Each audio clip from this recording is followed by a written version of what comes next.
Hello everyone.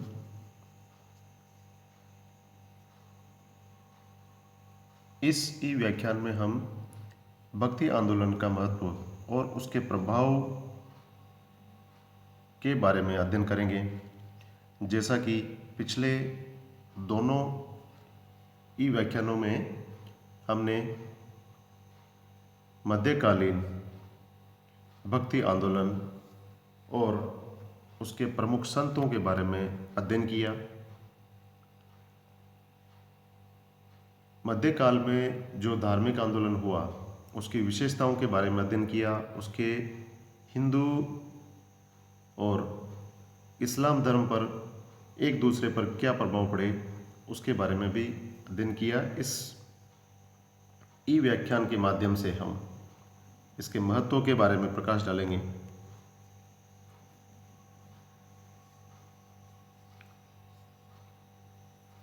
भक्ति आंदोलन की सबसे बड़ी देन सार्वभौम मानवता के आधार पर लोक धर्म और संस्कृति के समस्त सूत्रों को इकट्ठा करना था। इस मार्ग के संतों ने जाति पाति और वर्ग भेद को मिटाकर सब मनुष्यों को समान घोषित किया। मानववाद के साथ उन्होंने व्यक्तिवाद को भी जोड़ दिया। उनके अनुसार प्रत्येक व्यक्ति का ईश्वर से सीधा और व्यक्तिगत संबंध है। इसकी खोज में गुरु से मार्गदर्शन मिलता है और इस खोज के लिए व्यक्ति को अपना रास्ता चुनने का अधिकार है। परंतु सबसे सरल रास्ता है भक्ति। इसके लिए घर गृहस्थी को छोड़ना आवश्यक नहीं था। आवश्यक था सदाचार, मन का संयम तथा बाह्य आडंबरों का त्याग करना। भक्ति में ही मुक्ति का अनुभव हो जाता है। इस दृष्टि से भक्ति आंदोलन धार्मिक पुनर्जागरण और सुधारवादी आंदोलन था। भक्ति आंदोलन में जितने भी संत हुए उन्होंने बहुदेववाद, बाह्य आडंबर, धार्मिक पाखंड, कर्मकांड, जाति के नाम पर विभेद करना, जाति पाति के नाम पर विभेद करना, ऊंच नीच की भावना व बंधन, पुरोहित वर्ग की प्रमुखता आदि का घोर विरोध किया। इससे समाज में सुधारों की लहर दौड़ गई और पीड़ित हिंदुओं में आत्मविश्वास की भावना जागृत हुई। भक्ति आंदोलन ने हिंदू और मुसलमानों में आपसी एकता, सद्भावना एवं मैत्री को विकसित करने में महत्वपूर्ण भूमिका अदा की। कबीर, नानक, दादू तथा सूफी संतों ने अपने उपदेशों और सिद्धांतों से दोनों संप्रदायों में विद्यमान पारस्परिक विद्वेष और मनोमालिन्य को दूर करने का प्रयास किया। अर्थात दोनों संप्रदाय के लोगों में जो पारस्परिक वैमनस्यता थी उनको दूर करने का प्रयास किया। मध्यकाल के इन संतों के द्वारा उन्होंने धार्मिक संकीर्णता का अंत करके सहिष्णुता का अंकुर उत्पन्न किया। सहिष्णुता अर्थात एक दूसरे के धर्म की मान्यताओं का सम्मान करना, आदर करना, जिसके परिणाम स्वरूप दोनों धर्मों के लोग एक दूसरे के समीप आने लगे। इस्लाम के आगमन के बाद हिंदू समाज एक विचित्र सी निराशा, उदासीनता और ग्लानि में डूब गया था।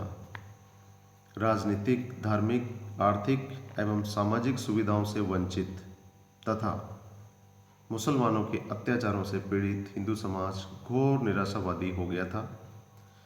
भक्ति आंदोलन ने ऐसे समाज में नव स्फूर्ति और नव जागृति फूंक दी, नवीन प्राण फूंक दिए, जिससे हिंदू समाज को दृढ़ आत्मविश्वास, आत्मशक्ति और अपूर्व नैतिक बल मिला।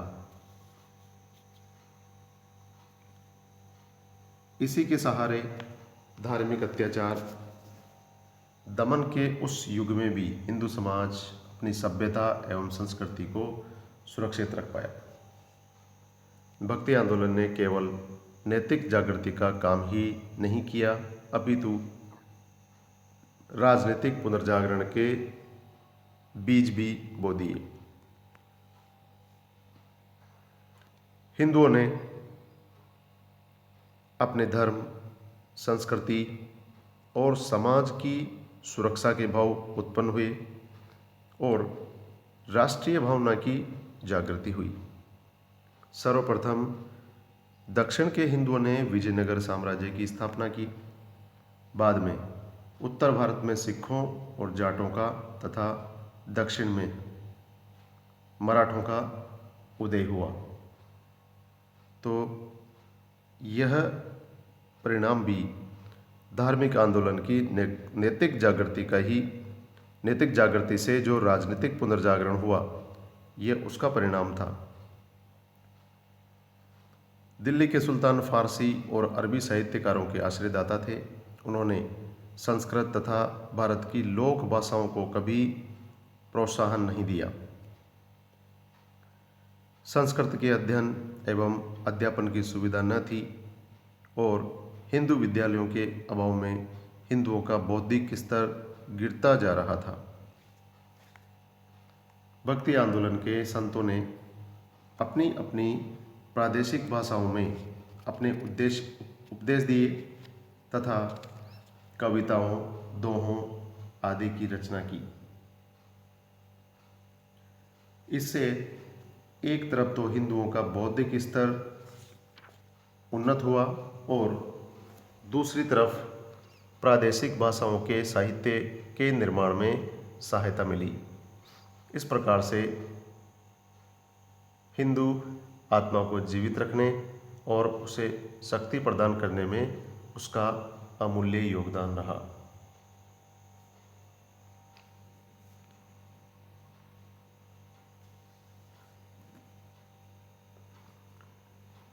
आधुनिक समय में भक्ति आंदोलन के महत्व का पुनः मूल्यांकन करने का प्रयास किया जा रहा है और इस संदर्भ में आधुनिक विद्वानों का मानना है कि भक्ति आंदोलन के मुख्य दो उद्देश्य थे।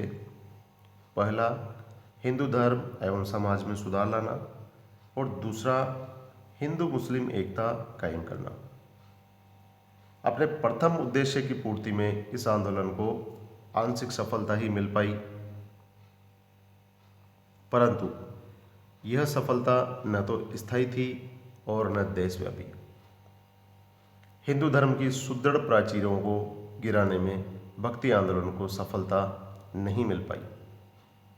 आज भी हिंदू समाज में उन्हीं बातों की प्रधानता है जिनके विरुद्ध भक्ति आंदोलन ने कभी आवाज उठाई थी।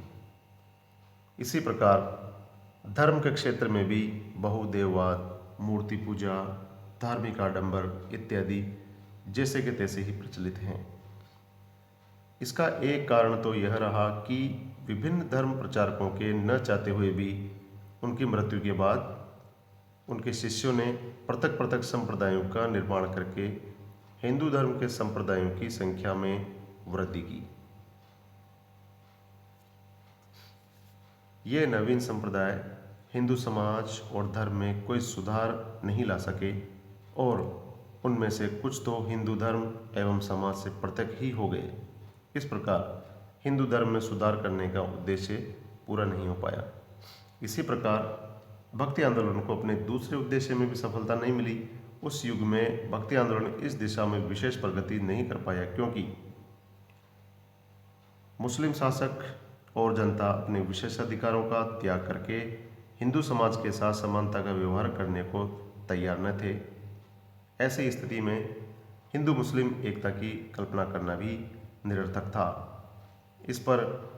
इस पर भी भक्ति आंदोलन के महत्व से इनकार नहीं किया जा सकता। हमें पहली बार उस युग में एक अनुपम सांस्कृतिक अभ्युत्थान का दर्शन होता है। भक्ति आंदोलन की इस व्याख्यान के माध्यम से समीक्षा के बाद स्पष्ट होता है कि भक्ति आंदोलन के संतों पर इस्लाम का कोई विशेष प्रभाव नहीं था।